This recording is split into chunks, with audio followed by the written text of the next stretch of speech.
اللہ الرحمن الرحیم۔ الحمدللہ ہمارے لیے ادارے کے لیے بڑی سعادت اور شکر کا موقع ہے کہ ہمارے مخدوم و مرشد استاذ العلماء فاضل دارالعلوم دیوبند حضرت اقدس حضرت مولانا شفیق احمد خان بستوی صاحب دامت برکاتہم تشریف لائے ہیں، شفقت فرمائی ہے، بڑی محبت اور عقیدت فرماتے ہیں، ہمیشہ دعاؤں میں یاد رکھتے ہیں۔ باوجود اپنی مصروفیات کے ہم نے درخواست کی، حضرت نے وقت عنایت فرمایا۔ ہم سب دعا گو ہیں، اللہ پاک حضرت کی عمر میں صحت میں خوب خوب برکت نصیب فرمائے اور ہر قسم کے فتن سے، شرور سے، حاسدین سے اللہ پاک حضرت کی اور پوری امت کی حفاظت فرمائے۔ چونکہ سال کی ابتدا تھی اور افتتاح بخاری شریف کی بابرکت آغاز کے لیے خواہش تھی کہ حضرت تشریف لائے، طلباء کے سر پہ ہاتھ رکھیں، تو انشاءاللہ حضرت حدیث کا درس ارشاد فرمائیں گے اور ہم سب طلب اور توجہ کے ساتھ انشاءاللہ باتوں کو سنیں گے۔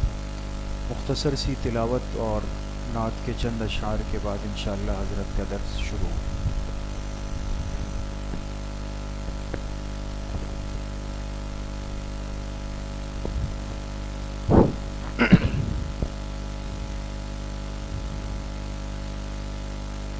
أعوذ بالله من الشيطان الرجيم،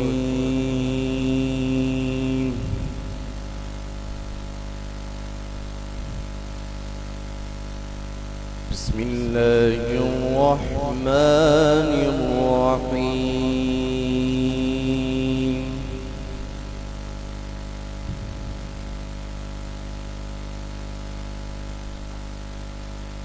ألهاكم التكاثر حتى زرتم المقابر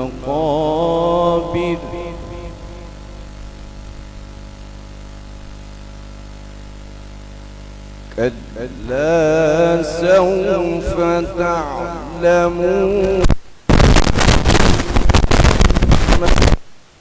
كلا سوف تعلمون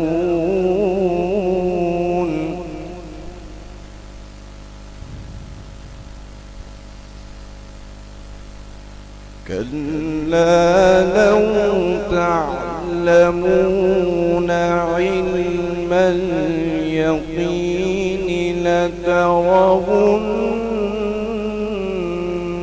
الجحيم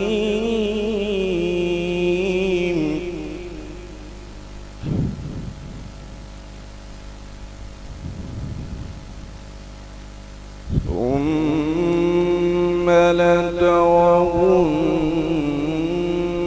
لترونها عين اليقين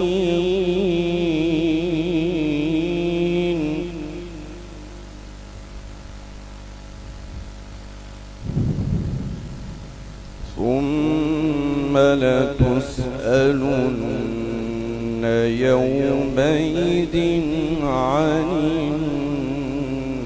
النعيم صدق الله العظيم۔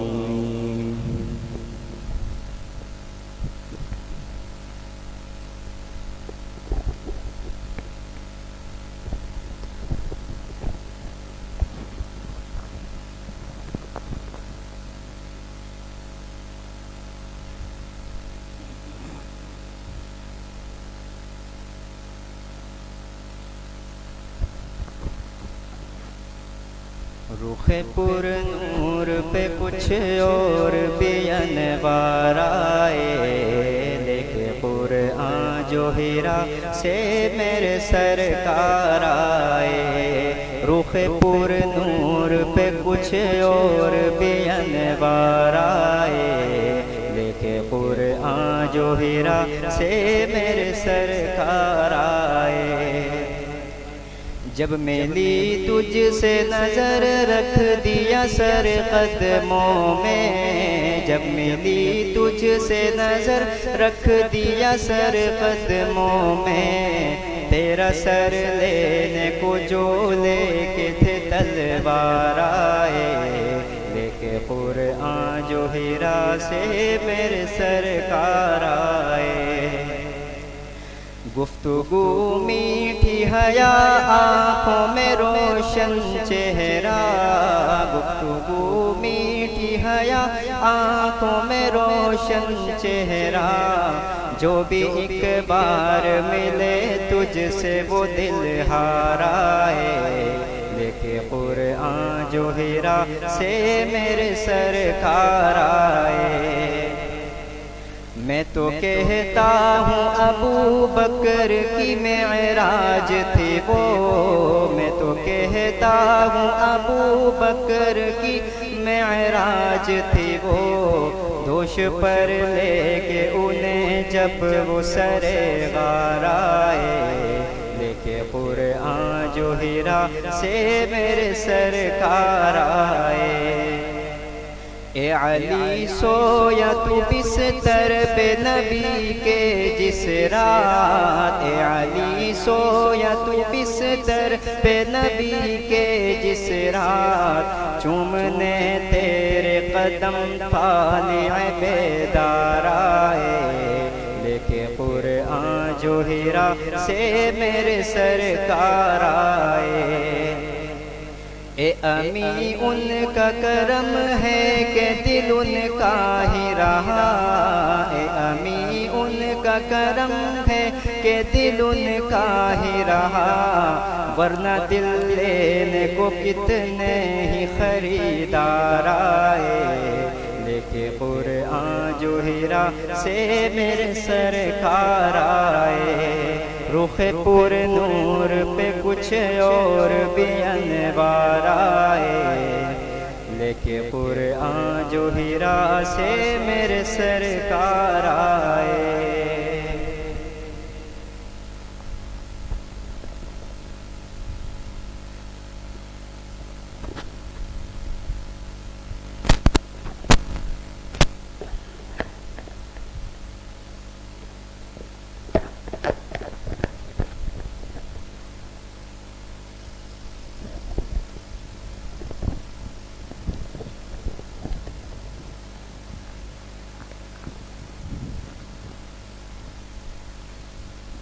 بسم الله الرحمن الرحيم. باب كيف كان بدء الوحي إلى رسول الله صلى الله عليه وسلم، وقول الله عز وجل إنا أوحينا إليك كما أوحينا إلى نوح والنبيين من بعده. حدثنا الحميدي قال حدثنا سفيان قال حدثنا يحيى بن سعيد الأنصاري قال أخبرني محمد بن إبراهيم التيمي أنه سمع علقمة بن وقاص الليثي يقول سمعت عمر بن الخطاب رضي الله عنه على المنبر يقول سمعت رسول الله صلى الله عليه وسلم يقول إنما الأعمال بالنيات وإنما لامرئ ما نوى، فمن كانت هجرته إلى دنيا يصيبها أو إلى امرأة ينكحها فهجرته إلى ما هاجر إليه.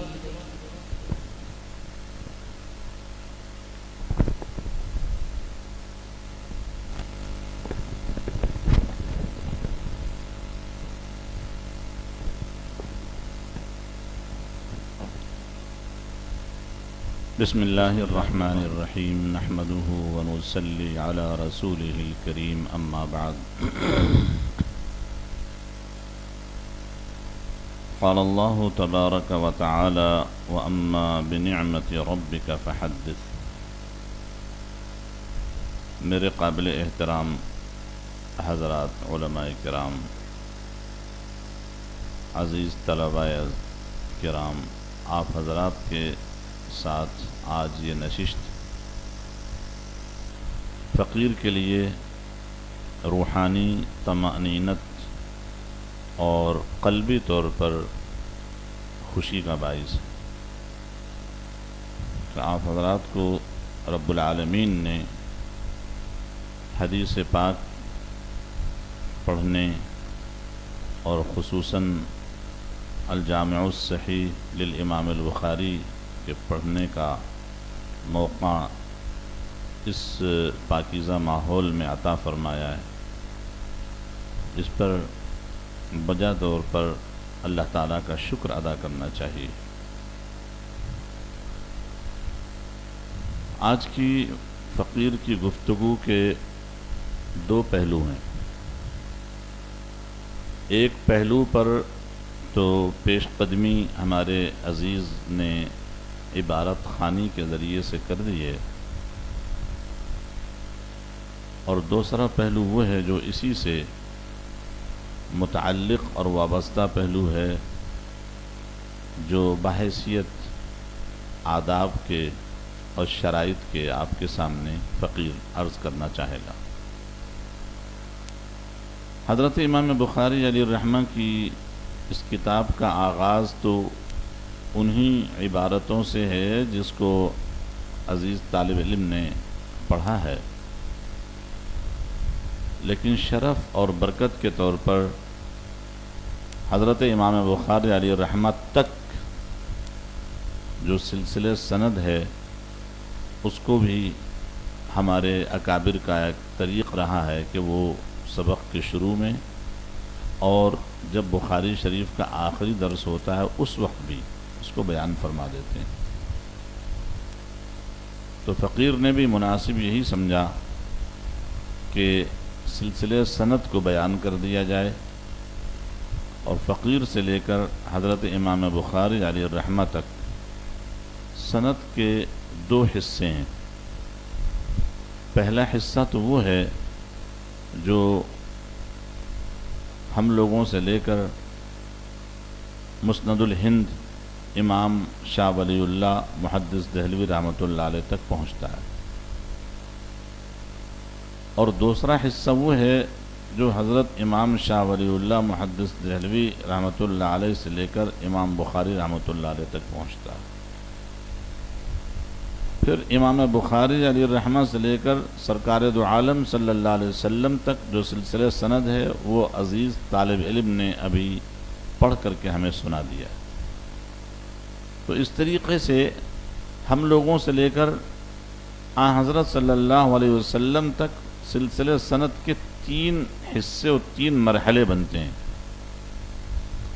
پہلا مرحلہ جو فقیر سے شروع ہو کر شاہ ولی اللہ تک جائے گا وہ ابھی میں ذکر کر دیتا ہوں. تیسرا مرحلہ جو عزیز طالب علم نے پڑھ کے سنا دیا، یہ بخاری شریف، مسلم شریف، دیگر اور جو احادیث کی مبارک کتابیں ہیں ان میں ہر حدیث کے شروع میں یہ سلسلہ سند لکھا ہوتا ہے کہ محدث سے لے کر سرکار دو عالم صلی اللہ علیہ وسلم تک وہ سند لکھی ہوتی ہے.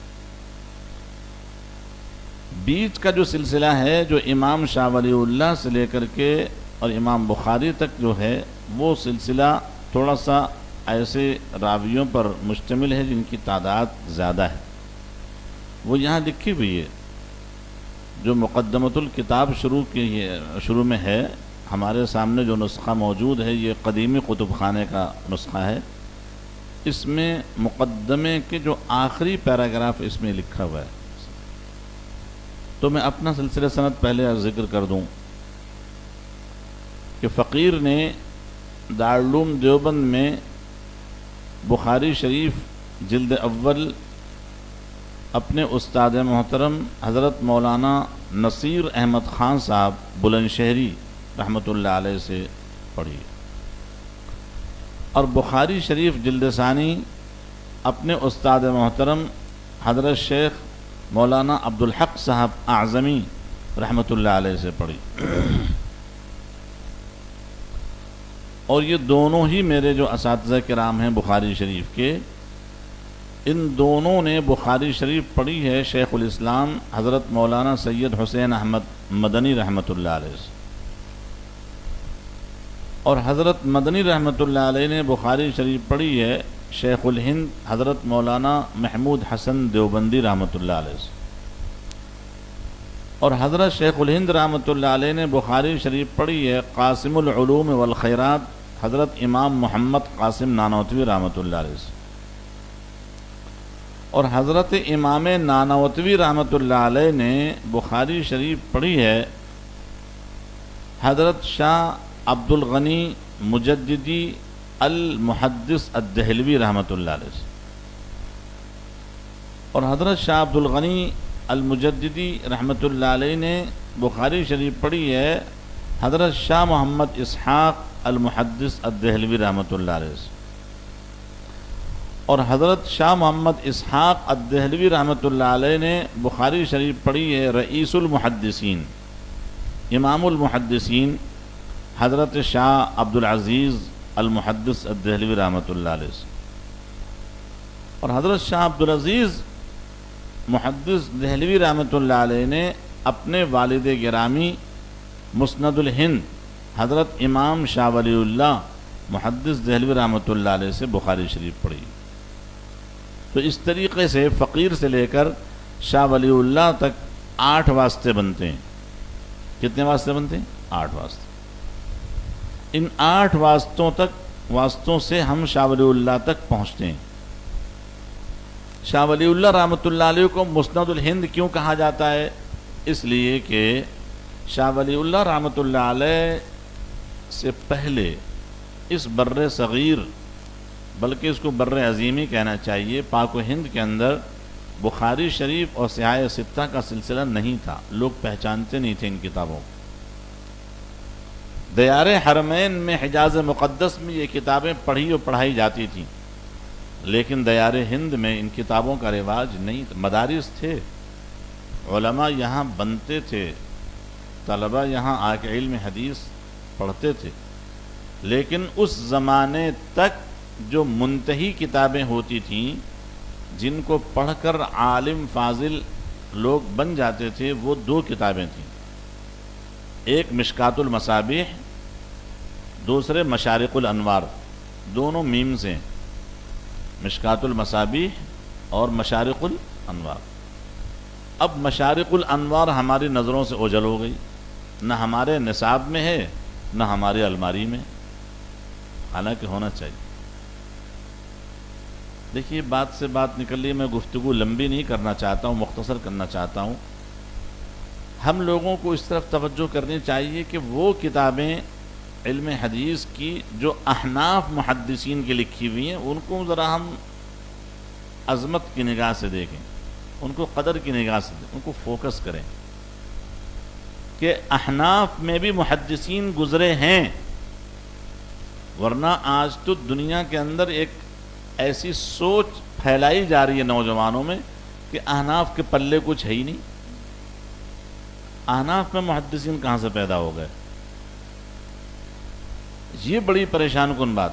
اور ہمارے طلبہ اتنے سادہ، اتنے بھولے بھالے ہوتے ہیں یا عالم بن جاتے ہیں بیچاروں کو، ان کو احناف محدثین کے حوالے سے زیادہ کچھ معلومات نہیں ہوتی۔ زیادہ سے زیادہ امام طحاوی رحمۃ اللہ علیہ کو یہ پہچان جاتے ہیں کہ امام طحاوی رحمۃ اللہ علیہ وہ احناف میں سے ایک عظیم محدث گزرے ہیں، یا زیادہ سے زیادہ معطا امام محمد پڑھ لی تو امام محمد رحمۃ اللہ علیہ کو جان گئے بس، یا ہمارے یہاں نصاب میں مسند امام اعظم شامل ہے، وہ بھی جس انداز سے پڑھائی جاتی وہ ہمیں خوب معلوم ہے۔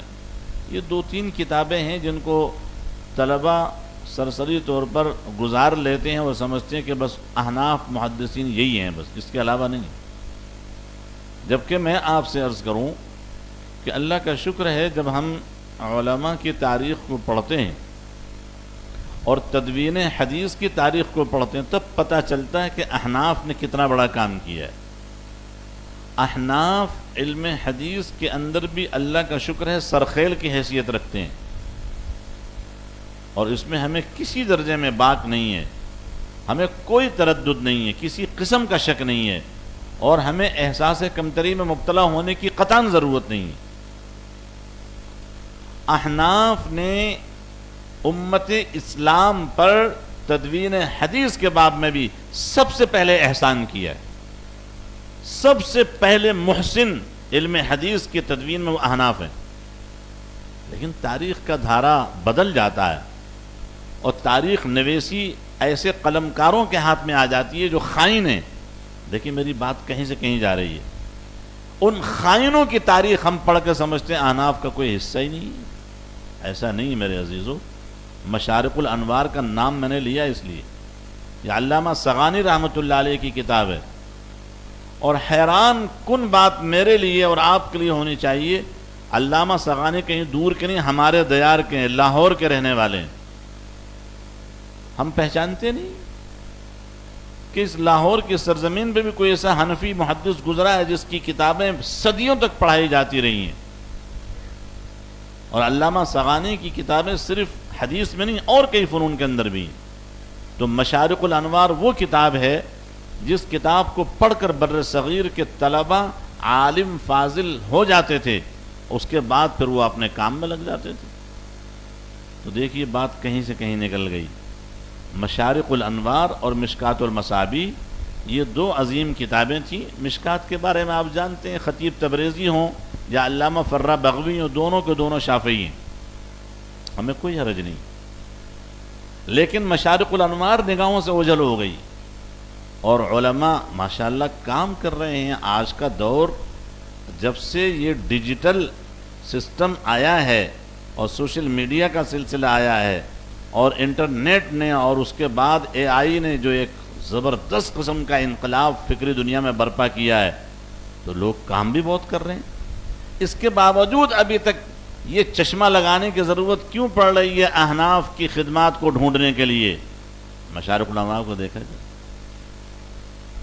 حضرت امام طحاوی رحمۃ اللہ علیہ کی مسانید جمع ہو چکی ہیں 7 یا 8 جلدوں میں، ان کو دیکھا جائے. امام اعظم ابو حنیفہ رحمۃ اللہ علیہ کی مسانید کا موسوعہ 18 جلدوں میں تیار ہو چکا ہے، اس کو دیکھا جائے. کیوں نہیں دیکھتے ہم حکیم الامت حضرت تھانوی رحمۃ اللہ علیہ کی اس خدمات کو جو حضرت نے اپنی نگرانی میں اعلاء السنن کی شکل میں تیار کروایا. 25 جلدوں کے اندر کام ہوا. ہمارے کیمرے بند ہیں، ہماری آنکھوں پہ کالے چشمے لگے ہوئے ہیں، جو دور کا دیکھتا ہے قریب کا نہیں دیکھتا. تو ایسا نہیں ہونا چاہیے. اللہ کا شکر ہے احناف کا دامن خالی نہیں ہے، تہی دامن نہیں ہے. الحمدللہ احناف نے ہر دور میں علم حدیث میں کام کیا ہے. اور میں آپ سے ایک بات یہ بھی کہہ دوں، یہ جو عظیم الشان کتاب آپ کے سامنے رکھی ہے نا امام بخاری رحمۃ اللہ علیہ کی، اس میں بھی آپ کو استاد محترم بتائیں گے کہ امام بخاری علیہ الرحمہ اپنی اس کتاب میں 20 سے کچھ زیادہ حدیثیں، 21 ہیں یا 23 حدیثیں ہیں جو ایسی نقل کرتے ہیں جو بڑے فخریہ انداز میں امام بخاری پیش کرتے ہیں، اور ان کو ثلاثیات کہا جاتا ہے. کہ حضرت امام بخاری علیہ الرحمہ سے لے کر سرکار دو عالم صلی اللہ علیہ وسلم تک صرف 3 واسطے ہیں. واسطے جتنے کم ہوتے ہیں سند اتنی عالی ہو جاتی ہے. تو امام بخاری رحمۃ اللہ علیہ کی عالی ترین جو سند ہے وہ ثلاثیات والی، اور ان ثلاثیات کی تعداد میں نے آپ سے عرض کی 21 یا 23 حدیثیں ہیں. ان میں سے 18 حدیثیں تو وہ ہیں جو مکی ابن ابراہیم سے انہوں نے لی ہیں، اور مکی ابن ابراہیم امام بخاری کے استاذ ہیں اور ابو حنیفہ کے شاگرد ہیں. کس کے شاگرد ہیں؟ ابو حنیفہ رحمۃ اللہ علیہ کے شاگرد. 18 حدیثیں نکال دو، رہ گئی کتنی؟ اگر 21 مانتے ہو تو 3 رہ گئی، اور 23 مانتے ہو تو 5 رہ گئی. ان میں سے حضرت علی مدینی رحمۃ اللہ علیہ، علی ابن مدینی رحمۃ اللہ علیہ حضرت نے لیے سند، وہ بھی امام ابو حنیفہ کے شاگرد ہیں. تو میرے دوستو، آج فکری انداز کی جو یلغار احناف کے ذہنوں پہ کی جاتی ہے، اس میں بخاری شریف کو سب سے اہمیت کے ساتھ پیش کیا جاتا ہے. اس میں کوئی شک نہیں کہ بخاری شریف کا مقام بہت اعلیٰ ہے.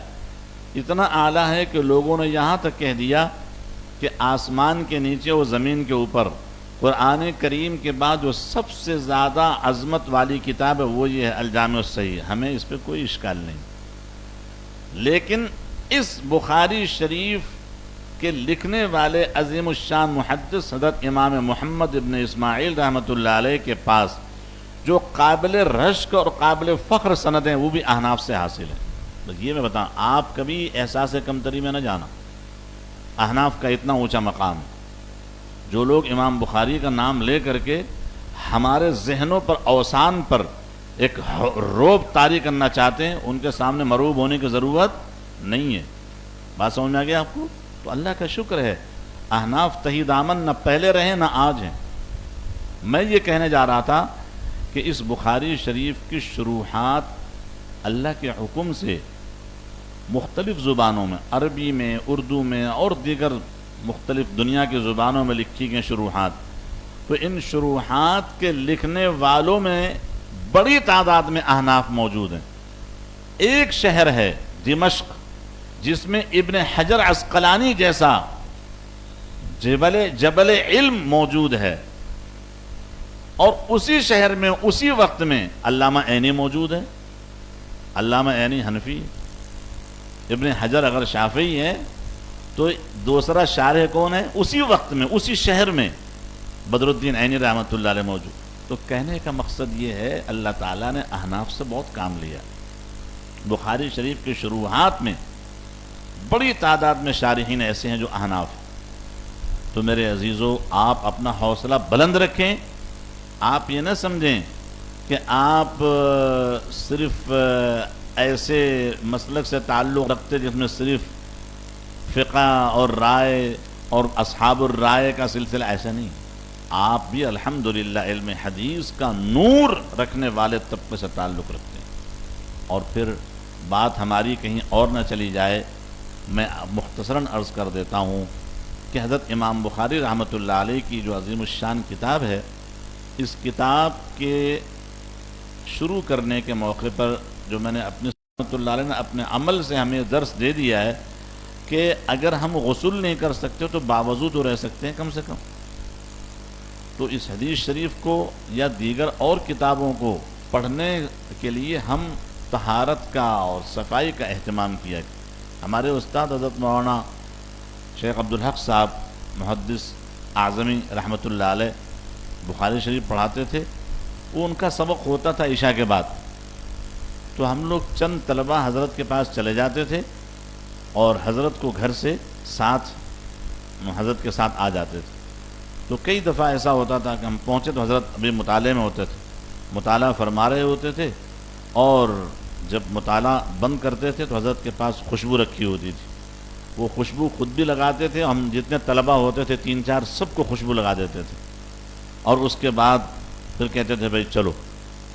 پھر ہم حضرت کے ساتھ ساتھ 2 طالب علم دائیں 2 بائیں، اور حضرت تشریف لاتے تھے۔ حضرت کے ہاتھ میں چھڑی ہوتی تھی، تو چھڑی کی حضرت کو حاجت نہیں تھی، سنت کی نیت سے حضرت چھڑی رکھا کرتے تھے، اور حضرت قد و قامت میں بھی بہت لہیم شہیم تھے ماشاءاللہ۔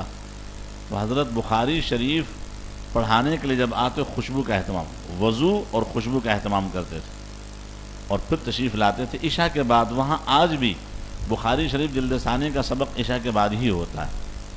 مغرب کے بعد ترمذی شریف کا سلسلہ ہوتا تھا، ہمارے استاد محترم مفتی سعید احمد صاحب پالنپوری رحمۃ اللہ علیہ، وہ ہمیں ترمذی شریف پڑھاتے تھے۔ حضرت شیخ الحدیث جو تھے اس زمانے میں مولانا نصیر احمد خان صاحب رحمۃ اللہ علیہ، جب حضرت کا انتقال ہو گیا اس کے بعد بخاری شریف مفتی سعید احمد صاحب رحمۃ اللہ علیہ کو ملی، پھر انہوں نے بخاری شریف پڑھائی۔ ورنہ حضرت اپنی زندگی میں ترمذی شریف کے لیے 2 گھنٹے لیتے تھے، 1 گھنٹہ صبح کو پڑھاتے تھے اور 1 گھنٹہ مغرب کے بعد پڑھاتے تھے مفتی سعید احمد صاحب پالنپور۔ تو ترمذی شریف کا سبق جو ہے ذرا اہمیت کے ساتھ پڑھایا جاتا ہے، ہمارے یہاں بھی ہے۔ تو میں صرف یہ بتانا چاہتا ہوں کہ ہمارے اساتذہ کرام بھی جب سبق کے لیے تشریف لاتے تھے تو باوضو رہنے کا اہتمام تو سارے کرتے، خوشبو کا اہتمام بھی کرتے تھے، خود بھی لگاتے تھے، طلبہ کو بھی لگاتے تھے۔ تو آپ سے بھی میں عرض کروں گا کہ بخاری شریف کو محبت کے ساتھ پڑھیں، ادب اور احترام کے ساتھ پڑھیں، دیگر کتابوں کو بھی آپ ادب و احترام کے ساتھ پڑھیں، صرف حدیث کی نہیں۔ اگر فقہ کی کتاب ہے، عقائد کی کتاب ہے یا اصول کی کتاب ہے، اس کو بھی پڑھنے کے لیے آپ باوضو رہنے کا اہتمام کریں تو بہت اچھا ہوگا۔ ٹھیک ہے انشاءاللہ۔ تو میں اپنی سند عرض کر چکا، اس سند کے ساتھ میں آپ کو اجازت دیتا ہوں۔ اب اس کے بعد رہ گیا دوسرا پہلو، وہ دوسرا پہلو اس عبارت سے متعلق۔ طالب علم نے عبارت پڑھی ہے کہ امام بخاری رحمۃ اللہ علیہ نے اپنی کتاب کا آغاز بسم اللہ سے کیا ہے۔ حالانکہ آپ کتابوں کے شروع میں پڑھتے ہیں کہ اکثر لوگ خطبہ لکھتے ہیں، اکثر مصنفین الحمدللہ رب العالمین اور تفصیل جیسے ہوتی ہے، اور اس پر حدیث بھی بیان کرتے ہیں کل امر ذی بال لم یبدا بحمد اللہ۔ تو بات یہ ہے امام بخاری رحمۃ اللہ علیہ تو ایسا کام نہیں کر رہے ہیں، وہ تو بسم اللہ لکھ رہے ہیں کہ حضرت کے پیش نظر یہ ہے کہ سرکار دو عالم صلی اللہ علیہ وسلم نے جو خط لکھوایا ہے اس میں پہلے بسم اللہ ہے، اس لیے میں بھی سرکار دو عالم صلی اللہ علیہ وسلم کی اتباع کرتے ہوئے پہلے بسم اللہ لکھتا ہوں. لیکن دوسری جو بات ہے کہ الحمد کا اہتمام اشارتاً بعض شارحین نے یہ بات بتائی ہے کہ حضرت امام بخاری علیہ الرحمہ نے اس کا اہتمام بھی کیا ہے. چنانچہ حضرت نے جو سند بیان کی ہے، سند میں جو سب سے پہلا نام ہے امام حمیدی کا نام ہے. اب امام حمیدی کا جو نام ہے وہ ایسے حروف پر مشتمل ہے جس میں حمد شامل ہے. تو امام بخاری اشارتاً یہ بتا رہے ہیں کہ میں حمد سے غافل نہیں ہوں، ضرور میں نے اس کا اہتمام کیا ہے، لیکن قلم سے جو میں نے کام کیا ہے وہ کام کیا ہے جو رسول اللہ صلی اللہ علیہ وسلم کو میں نے دیکھا کرتے ہوئے. تو میرے عزیزو، امام بخاری رحمۃ اللہ علیہ نے اپنی کتاب کا آغاز جو کیا ہے بابن کیف کانا بدول وحی سے کیا ہے کہ وحی کا آغاز کیسے ہوا، اس کی کیفیت کیا تھی، رسول پاک صلی اللہ علیہ وسلم پر جو وحی آتی تھی وہ اس کی کیفیت کیا تھی. اب یہ تو باب ہے، اس باب کے بعد وحی سے متعلق ایک آیت کریمہ نقل کر رہے ہیں، انا اوحینا الیک کما اوحینا الی نوح والنبیین من بعد. اس کا مطلب یہ ہے کہ اے پیارے حبیب صلی اللہ علیہ وسلم، جو وحی ہم آپ کی طرف بھیج رہے ہیں کوئی انوکھی چیز نہیں ہے، آپ سے پہلے بھی انبیاء کی طرف ہم نے ایسی وحی بھیجی ہے. تو امام بخاری رحمۃ اللہ علیہ نے ایک آیت نقل کی، اس کے بعد جو حدیث شریف لا رہے ہیں وہ حدیث شریف کسی اور مضمون پہ ہے، وہ انما الاعمال بالنیات ہے، اس میں وحی کا کوئی تذکرہ نہیں ہے. پھر طالب علم سوچ میں پڑ جاتا ہے کہ حضرت یہ کیا کر رہے ہیں. جو باب کا عنوان قائم کیا اور اس میں جو آیت کریمہ نقل کی، اس سے مطابق کوئی حدیث نہیں لا رہے، حدیث اس سے بالکل ہٹ کے لا رہے. اس کی وجہ کیا ہے؟ اس کی وجہ بھی شارحین نے بیان کر دی ہے کہ امام بخاری علیہ الرحمہ نیت پر مشتمل حدیث جو نقل کر رہے ہیں وہ اس لیے نقل کر رہے ہیں کہ آپ جب کوئی بھی کام، اہم کام کرنے جا رہے ہوں تو اس سے پہلے نیت کا آپ کو اہتمام کرنا چاہیے، نیت کا استحضار، نیت کا اخلاص، نیت کی تصحیح، یہ ضروری ہے. نماز آپ پڑھتے ہیں پہلے نیت کرتے ہیں، روزے کا آغاز صبح صادق سے ہوتا ہے، سحری کھاتے وقت آپ نیت کا اہتمام کرتے ہیں. اسی طرح دیگر عبادات میں، ہر عمل میں آپ نیت کا اہتمام شروع میں کرتے ہیں. تو امام بخاری رحمۃ اللہ علیہ بھی یہ بتانا چاہ رہے ہیں کہ طالب علم اتنی عظیم الشان کتاب پڑھنے جا رہا ہے، حدیث شریف کا ذخیرہ پڑھنے جا رہا ہے، اتنا اہم کام ہے، تو نیت تو پہلے ہونی چاہیے. تو نیت آپ کو امام بخاری رحمۃ اللہ علیہ کروانا چاہتے ہیں کہ آپ کتاب کے آغاز میں اپنی نیت کا صحیح اہتمام کریں. میرے عزیزو، نیت کیا ہونی چاہیے کہ میں جو یہ کتاب پڑھنے جا رہا ہوں اس سے میرا مقصد ہے اللہ کی رضا، سرکار دو عالم صلی اللہ علیہ وسلم کی سنتوں کی پیروی اور اس کی مجھے توفیق مل جائے، اور اس سے میری عملی زندگی سدھر جائے اور آخرت بھی اس سے میری سنور جائے. یہ نیت ہونی چاہیے، اس نیت کے ساتھ آپ کو پڑھنا ہے. ٹھیک ہے انشاءاللہ. تو میرے عزیزو، امام بخاری رحمۃ اللہ علیہ نے اس لیے انما الاعمال بالنیات. اچھا، آپ دیکھتے ہیں اور کتابوں کو، حدیث شریف کی کتابیں وہ شروع ہوتی ہیں کتاب الایمان سے.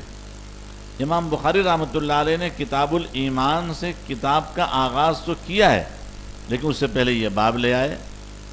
وحی کے حوالے سے کچھ تعارف کرانا چاہتے ہیں کہ وحی کیسے شروع ہوئی، وحی کی کیفیت کیا ہوتی تھی، وحی کی شکلیں کتنی ہوتی تھیں، یہ بتانا چاہتے ہیں. تو امام بخاری رحمۃ اللہ علیہ نے کتاب الایمان سے پہلے یہ جو باب منعقد کیا، اس میں بھی ایک بات بتانا چاہتے ہیں کہ دیکھو یہ جو ایمان ہے، اسلام ہے، قرآن ہے، یہ ہمارے پاس آیا کہاں سے؟ اس کا اصل منبع مصدر کیا ہے؟ ظاہر وہ وحی الہی ہے. قرآن کیسے آیا؟ وحی کی شکل میں آیا. اور ہمارے پاس جو ایمان اسلام آیا سب کہاں سے آیا؟ اللہ کی طرف سے نازل ہوا. تو کیسے نازل ہوا؟ وحی کے ذریعے نازل ہوا. تو امام بخاری پہلے وحی کے بارے میں باب لا کر کے بتا رہے ہیں کہ وحی کو پہچان لو، جس وحی کی صورت میں، جس وحی کے ذریعے یہ قرآن، یہ حضور کی حدیثیں ہم تک پہنچی ہیں. اس لیے حضرت نے یہ انوکھا کہہ لیجیے طریقہ اختیار کیا ہے. عام محدثین کے یہاں یہ طریقہ نہیں ہے. تو امام بخاری رحمۃ اللہ علیہ نے سند نقل کرنے کے بعد امیر المؤمنین حضرت عمر ابن الخطاب رضی اللہ تعالیٰ عنہ کی حدیث نقل کی ہے. میرے عزیزو، قابل توجہ بات، حضرت عمر رضی اللہ تعالیٰ عنہ کے علاوہ اور بھی کسی کا ذکر کر کے کوئی اور حدیث بھی نقل کر سکتے تھے، لیکن اس میں بھی ایک خاص اشارہ ہے۔ اشارہ یہ ہے کہ عمر فاروق رضی اللہ تعالیٰ عنہ کو اللہ تعالیٰ نے جو مقام عطا فرمایا وہ سب پر واضح ہے۔ اشدہم فی امر اللہ عمر، حضور نے فرمایا، اور حضور پاک علیہ السلام نے فرمایا اگر میرے بعد کوئی نبی ممکن ہوتا تو ممکنہ طور پر یہ شخص نبی ہوتا جس کا نام عمر بن خطاب ہے۔ ان کو پہلے اسلامی تاریخ میں امیر المومنین کا لقب دیا گیا۔ امام بخاری رحمۃ اللہ علیہ کو محدثین کے اندر امیر المومنین کا لقب دیا گیا، امیر المؤمنین فی الحدیث، امام بخاری۔ تو امام بخاری نے حضرات صحابہ کرام میں سے ایسے صحابی کا نام منتخب کیا پہلی حدیث کے لیے جو امیر المومنین کے لقب سے معنون ہے۔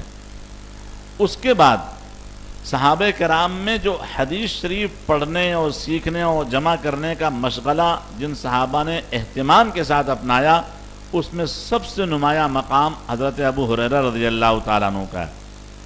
ان کو امیر المؤمنین فی الحدیث کہا گیا، ان کو سلطان الحدیث کہا گیا۔ امام بخاری رحمۃ اللہ علیہ اپنی کتاب کے سب سے آخر میں ان کی حدیث لاتے ہیں، کلمتانی حبیبتانی والی جو حدیث ہے وہ ابو ہریرہ رضی اللہ تعالیٰ عنہ سے۔ امام بخاری یہ اشارہ کرنا چاہ رہے ہیں، دیکھو میری کتاب کا آغاز بھی کسی امیر المومنین کی روایت سے ہے اور میری کتاب کا اختتام بھی کسی امیر المومنین کی ہی حدیث سے ہے۔ ان دونوں شخصیتوں کا اشارتاً تذکرہ کر کے ہمیں سبق دینا چاہ رہے ہیں کہ ان دونوں حضرات کی شخصیت پر آپ کی نظر ہونی چاہیے۔ انہوں نے کیسے دین کو سیکھا، انہوں نے کیسے حضور سے علم کو سیکھا، انہوں نے کیسے حضور پاک علیہ السلام سے تربیت حاصل کی، ہمیں وہ طریق اپنانا ہے، سب کہیں انشاءاللہ۔ تو حضرت عمر ابن خطاب رضی اللہ تعالیٰ عنہ فرماتے ہیں اور برسر منبر فرماتے ہیں کہ میں نے سرکار دو عالم صلی اللہ علیہ وسلم کا فرمان سنا ہے کہ اعمال کا تعلق نیتوں سے ہے۔ اس کو کئی انداز سے ترجمہ اور اس کا مفہوم بیان کیا جاتا ہے کہ اعمال کا دار و مدار نیتوں پر ہے، اعمال کی صحت نیتوں پر موقوف ہے، اعمال کا صلہ اور اجر نیتوں پر موقوف ہے، اعمال کی درستگی اور قبولیت نیت پر موقوف ہے۔ یہ سارے مفاہیم آپ کے ذہن میں رہنے چاہیے۔ فرمایا اور ہر انسان کو ملتا وہی کچھ ہے جس کی وہ نیت رکھتا ہے، یعنی جیسا وہ اللہ سے گمان کرتا ہے اللہ تعالیٰ اس کے لیے ویسا ہی معاملہ فرماتے ہیں۔ لہذا اگر کسی شخص کی ہجرت دنیا کے لیے ہے تاکہ اسے حاصل کرے، یا کسی خاتون کی طرف ہے تاکہ اس سے وہ رشتہ ازدواج قائم کرے، تو فرمایا پھر اس کی ہجرت جانے وہ جانے، فہجرتہ الی ما ہاجر الیہ۔ اب یہاں حدیث شریف مختصر کی ہے، یہی حدیث مفصل آپ مختلف مقامات پر اسی بخاری شریف میں پڑھیں گے۔ کتاب الجہاد کے اندر بھی امام بخاری حدیث لائیں گے، پوری حدیث لائیں گے۔ وہ پوری حدیث اس طریقے سے ہے، فمن کانت ہجرتہ الی اللہ ورسولہ فہجرتہ الی اللہ ورسولہ، ومن کانت ہجرتہ الی دنیا یصیبها او امرأۃ ینکحها فہجرتہ الی ما ہاجر الیہ۔ اس حدیث جا کے مکمل ہو جاتی ہے۔ یہاں امام بخاری مختصر نقل کر رہے ہیں۔ تو میرے عزیزو، اس میں یہ بتا دیا کہ ہجرت اگر کسی شخص کی دنیا کے لیے ہے یا کسی خاتون سے رشتے کے لیے ہے تو یہ ہجرت قابل تعریف نہیں ہے۔ اسی لیے سرکار دو عالم صلی اللہ علیہ وسلم نے یہاں جملہ شرطیہ کے بعد جملہ جزائیہ میں دوبارہ ان چیزوں کا تذکرہ نہیں کیا کہ فہجرتہ الی الدنیا فہجرتہ الی المرأة، یہ نہیں فرمایا، فرمایا فہجرتہ الی ما ہاجر، وہ جانے اس کی ہجرت جانے۔ لیکن جہاں حضور نے پہلی عبارت میں فرمایا فمن کانت ہجرتہ الی اللہ ورسولہ فہجرتہ الی اللہ، یعنی جزا کے اندر بھی حضور نے دہرایا، اس اللہ اس کے رسول کے تذکرے کو دہرایا کہ وہ قابل تعریف ہے۔ تو لہذا آپ کی نیت بھی اللہ کی رضا اور رسول کی اتباع ہونی چاہیے، تو آپ کی نیت قابل تعریف ہو جائے گی۔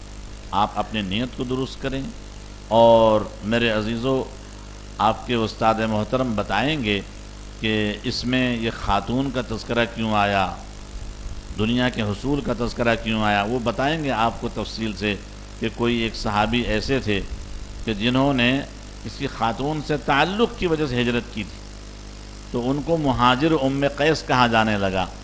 حضور پاک علیہ السلام کو پتہ چلا تو بعد میں آپ نے کسی موقع پر بیان میں یہ حدیث ذکر فرمائی اور لوگوں کو متنبہ کیا۔ ہجرت کا جو عمل ہے یہ بہت مبارک عمل ہے، ہجرت کی جو صفت ہے بہت مبارک صفت ہے۔ سرکار دو عالم صلی اللہ علیہ وسلم کے ساتھ یہ صفت لگی ہوئی ہے۔ آپ خود مہاجر ہیں، آپ صلی اللہ علیہ وسلم نے ایک دفعہ انصار سے اپنی محبت کا اظہار کرتے ہوئے فرمایا اگر ہجرت کا وصف نہ ہوتا تو میں انصاریوں میں سے ہوتا۔ حضور نے فرمایا، اسی بخاری شریف میں آپ پڑھیں گے تو حضور نے انصار سے محبت کا بھی اظہار فرمایا، لیکن آپ کے ساتھ جو وصف لگا ہوا ہے وہ ہجرت کا وصف لگا ہوا ہے۔ آپ نے جب مکہ فتح کر لیا تھا تو مکہ تو پھر آپ کے لیے آپ کا گھر تھا، آپ کے ساتھ جو اور صحابہ تھے ان کے مکانات تھے، ان کے رشتہ دار تھے، لیکن سارے دوبارہ واپس چلے گئے مدینہ۔ کیوں؟ اس لیے کہ ہجرت کا جو امتیازی وصف ہے وہ وصف ایک شرف ہے، فضیلت ہے، وہ برقرار رہنی چاہیے، وہ ختم نہیں ہونی چاہیے۔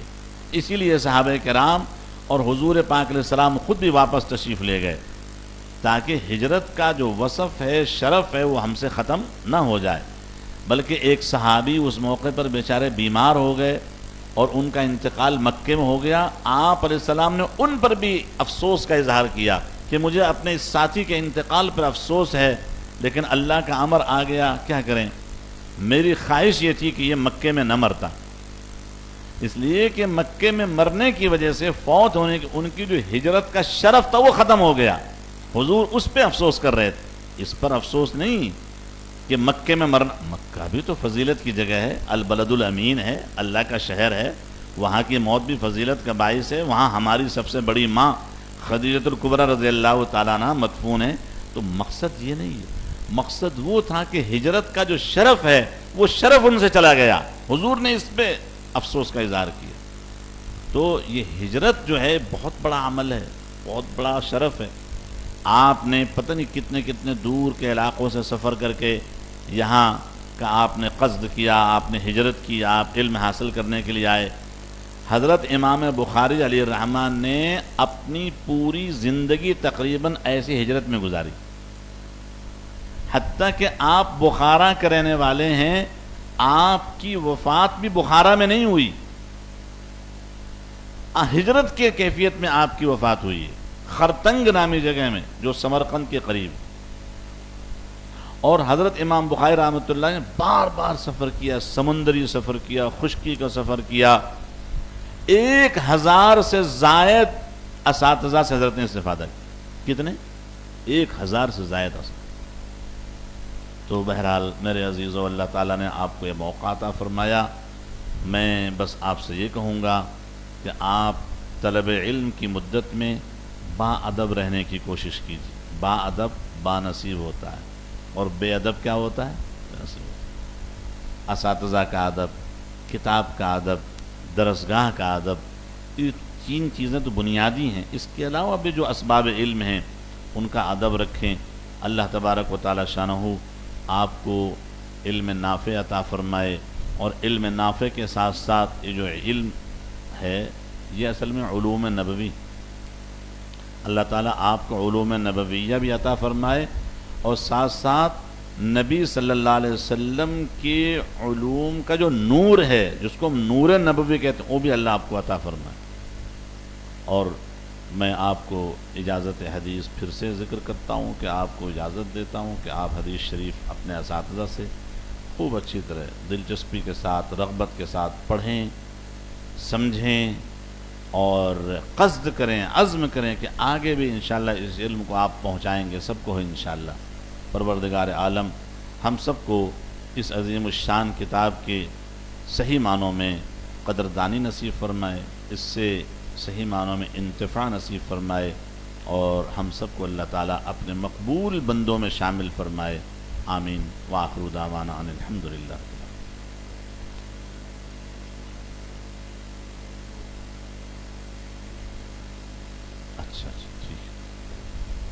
مولانا عباسی صاحب فرما رہے ہیں کہ اساتذہ کو بھی اجازت میں شامل کر لیجیے۔ نیت تو میں نے کر لی تھی، جب میں اجازت کے الفاظ بول رہا تھا تو ہمارے حضرات جو تشریف فرما ہیں ان سب کی نیت میں نے کر لی تھی، لیکن لفظوں میں ادا نہیں کر سکا تھا۔ اب ادا کر دیتا ہوں کہ جو حضرات یہاں علماء کرام اساتذہ موجود ہیں ان کو بھی میں اجازت دے دیتا ہوں۔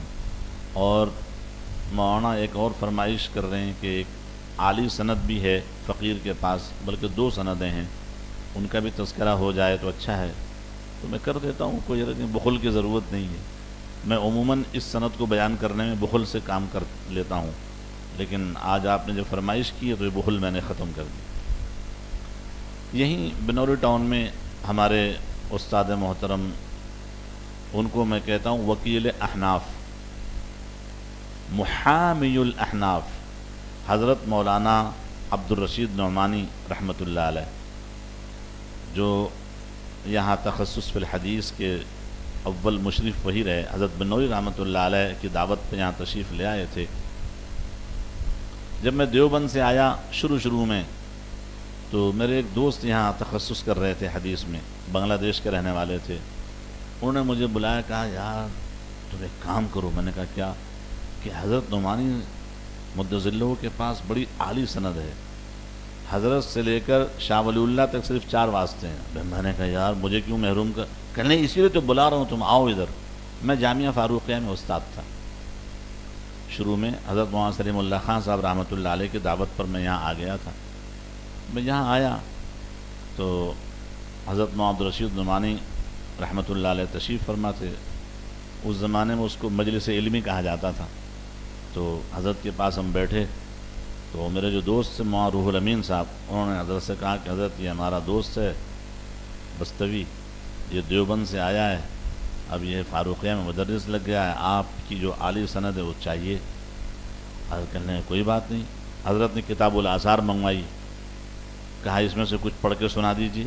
میں نے کچھ پڑھ کے سنا دیا۔ پھر حضرت نے مشکات منگوائی کہ اس میں سے کچھ پڑھ کے سنا دیجیے۔ میں نے مشکات میں سے کچھ پڑھ کے سنا دیا۔ پھر حضرت نے اپنے فائل میں سے وہ سند نکالی اور پھر اپنے ہاتھ سے لکھ کر کے میرا نام اور سب لکھ کر کے اور اجازت پہ نیچے دستخط کر کے مجھے دے دیا کہ آپ کو میں اجازت دیتا ہوں۔ تو حضرت کی جو سند ہے وہ 2 عالی سندیں ہیں۔ حضرت نے ایک کتاب لکھی ہے ما تمس الیہ الحاجہ لمن یطالع سنن ابن ماجہ، عربی میں کتاب ہے۔ تو اس کتاب کے اندر حضرت کی جو سندیں ہیں وہ سب لکھی ہوئی ہیں، لیکن یہ خاص سند جو ہے وہ حضرت نے وہاں نہیں لکھی، اپنے سے ورقے کے اندر لکھی تھی جو ہمیں دی ہے۔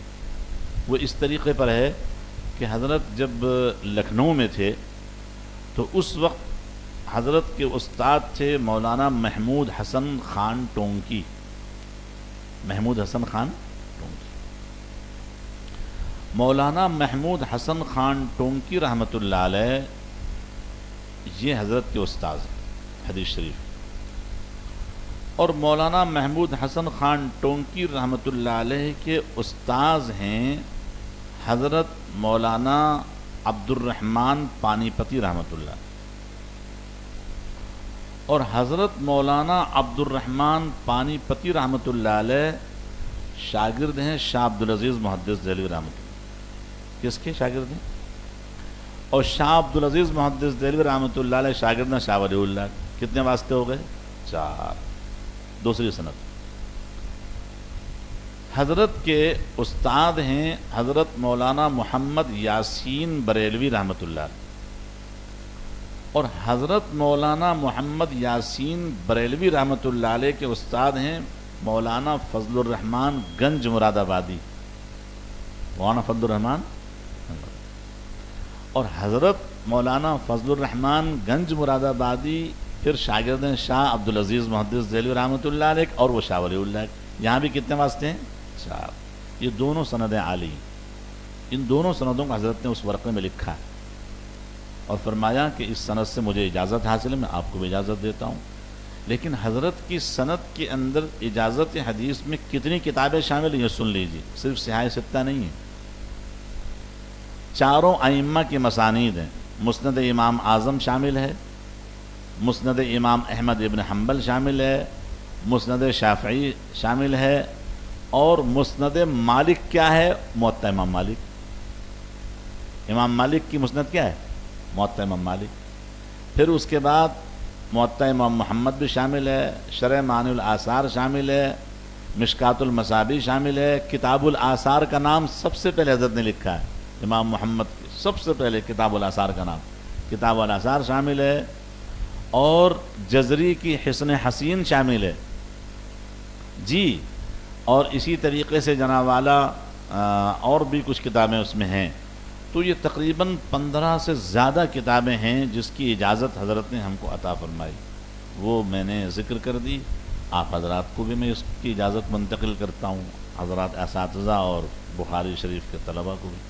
اللہ تعالی ہم سب کو اس سند عالی کی قدر نصیب فرمائے اور علم حدیث سے محبت نصیب. میرے عزیزو آخری بات کر دیتا ہوں، حدیث سے محبت کرو. کس سے محبت کرو؟ حدیثوں کو بھی آپ پڑھیں گے، محدثین اس کو سنت کہتے ہیں. کیا کہتے ہیں؟ کتاب و سنت. آپ بار بار پڑھتے ہیں کتاب و سنت، کتاب و سنت. تو کتاب تو قرآن ہو گیا، سنت کیا ہے؟ یہ حدیثیں. اور ابن عمر رضی اللہ عنہ کی حدیث آپ مشکات شریف میں پڑھ کے آ چکے ہیں. ابن عمر رضی اللہ تعالیٰ عنہ سے حضور نے ایک حدیث کے پیرائے میں فرمایا، بیٹے یا بنیا کہہ کر کبھی کبھی ابن عمر رضی اللہ عنہ کو مخاطب کرتے تھے سرکار، بیٹے جو شخص میری سنت سے محبت کرے گا وہ جنت میں میرے ساتھ ایسے ہوگا. کانا معی فی الجنت ہاکذا وجمع بین اصبعی. تو احادیث سے محبت کرنا ہے. آپ بولو انشاءاللہ. اس طرح نہیں بیٹھنا سبق میں، ٹھیک ہے؟ انشاءاللہ میں نے خاص آپ سے اس لیے کہہ رہا ہے. تو سب نیت کریں کہ ہم انشاءاللہ احادیث سے محبت کریں گے، اور محبت کا تقاضا یہ کہ ان حدیثوں کو آپ محفوظ کریں. اس بخاری شریف میں جانتے ہیں کتنی حدیثیں ہیں؟ کم و بیش 9000 کے قریب حدیثیں ہیں. کتنی حدیثیں ہیں؟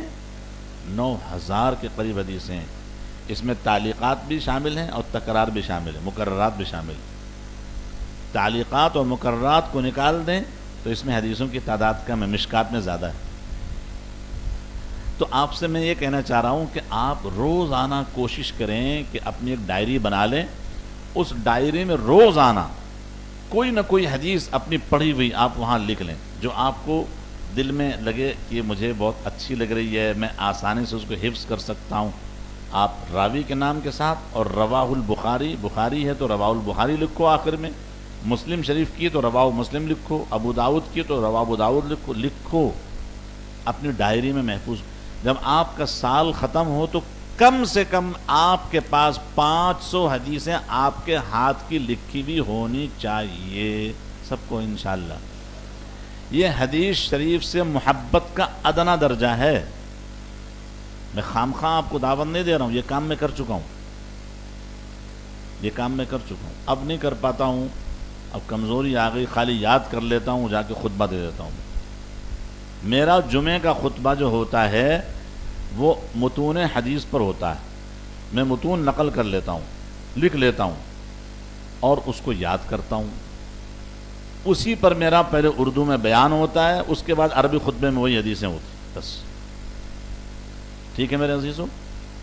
تو آپ بھی نیت کریں کہ ہم نے احادیث کا ایک ذخیرہ جمع کرنا ہے. اس کا نام آپ نے رکھنا ہے کیا نام رکھیں گے؟ منتخب الاحادیث آپ رکھ سکتے ہیں. آپ نصوص الاحادیث المختارہ اس کا نام رکھ سکتے ہیں. اس کا نام مذکرات الحدیث رکھ سکتے ہیں. اپنی ڈائری کا نام، اس میں حدیثیں آپ نقل کریں گے انشاءاللہ. یہ محبت حدیث کی ادنا کیفیت، ادنا حیثیت. اس کے آگے بہت مرحلے ہیں. اللہ ہم سب کو اپنی رضا عطا فرمائے، اپنے حبیب صلی اللہ علیہ وسلم کی اتباع نصیب فرمائے. درود شریف پڑھ لیجیے. اللہم صلی علی سیدنا محمد وعلی آل سیدنا محمد وبارک وسلم وصلی علیہ. اللہم انا نسألک الخیر کلہ عاجلہ وآجلہ ما علمنا منہ ما لم نعلم ونعوذ بک من الشر کلہ عاجلہ وآجلہ ما علمنا منہ ما لم نعلم. اللہم انا نسألک علما نافعا ورزقا واسعا وشفاء من کل داء. اللہم انا نسألک من خیر ما سألک منہ نبیک محمد صلی اللہ علیہ وسلم ونعوذ بك من شر ما استعاذ منه نبيك محمد صلى الله عليه وسلم وأنت المستعان وعليك البلاغ ولا حول ولا قوة إلا بالله وصلى الله تعالى على خير خلقه محمد وآله وصحبه أجمعين آمين برحمتك يا